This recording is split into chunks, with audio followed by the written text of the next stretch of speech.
The most critical thing for every startup is to be doing one thing uniquely well, better than anybody else in the world. The thing that was scary to me wasn't quitting and starting the company. It was when I started hiring my friends and they expected to be paid. One revolutionary idea, one brilliant invention can unleash other entrepreneurs to revolutionize industries in ways you could never predict.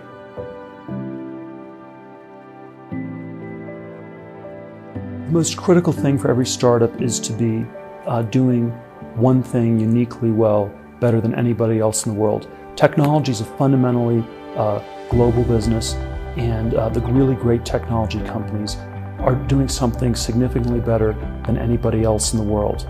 And you want to be in that sort of a position. I think if you're just starting a business, one of the questions that's always valuable to answer is, what do you know that's true that nobody else understands? Or more prosaically, what great business exists that nobody is building? Yeah, there probably are a lot of people who end up trying to be somewhat fake entrepreneurs, where the goal is to be an entrepreneur. If you ask me, what do you want to do with your life? What do you want to do when you grow up? I want to be an entrepreneur, which I always think is a somewhat too common, disturbingly somewhat too common. And I think, it's saying that you want to be an entrepreneur is sort of like saying I want to be rich or I want to be famous. Nobody in their right mind starts a company for the sake of starting a company. You start a company because there's a very important problem to solve that's not getting solved in large, governmental or nonprofit or for-profit institutions. And that's why you actually need to start a new company. Just starting a company for the sake of doing so is a really odd thing to do. When I started Microsoft, I didn't think of it as all that risky. I was so excited about what we were doing. It's true I could have gone bankrupt, but I had a set of skills that were highly employable. And in fact, my parents were still willing to let me go back to Harvard and finish my education if I wanted to. And the thing that was scary to me wasn't quitting and starting the company. It was when I started hiring my friends and they expected to be paid. And then we had customers who went bankrupt, customers that I counted on to come through. And so then I got this incredibly conservative approach that I wanted to have enough money in the bank to pay a year's worth of payroll, even if we didn't get any payments coming in.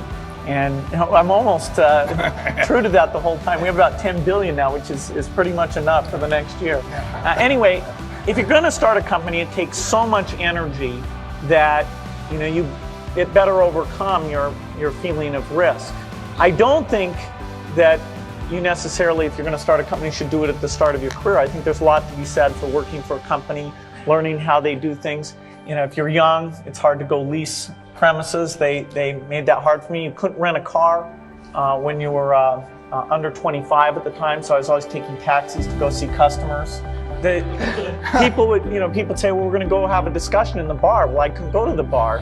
But that's fun, because I'll tell you, when people are first skeptical and they go, this kid doesn't know anything, then when you show them you've really got a good product and you know something, they actually tend to go overboard and they think, whoa, they know a lot.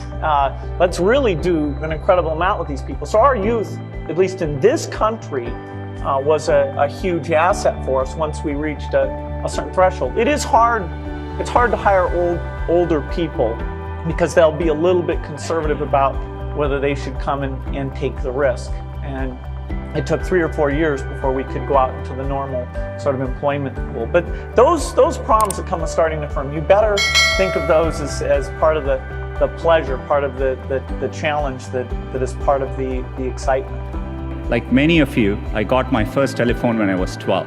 In my case, it turned out to be a rotary phone, so it wasn't that great for selfies, but I still loved to call my friends, play with it, and sometimes take it apart. That telephone cemented my fascination with technology. I remember in my parents' house in Chennai, reading about the invention of the transistor at Bell Labs. Of course, that initial invention helped found what became known as Silicon Valley, and out of that came companies like Fairchild Semiconductor and Intel, and all the computers and software that we all use today. You can draw a direct line from that invention to the technology that powers your Twitter feed or your WeChat messages today. I remember reading about that and thinking, it's the idea that matters. It didn't matter where you come from or what your background is. one revolutionary idea, one brilliant invention can unleash other entrepreneurs to revolutionize industries in ways you could never predict.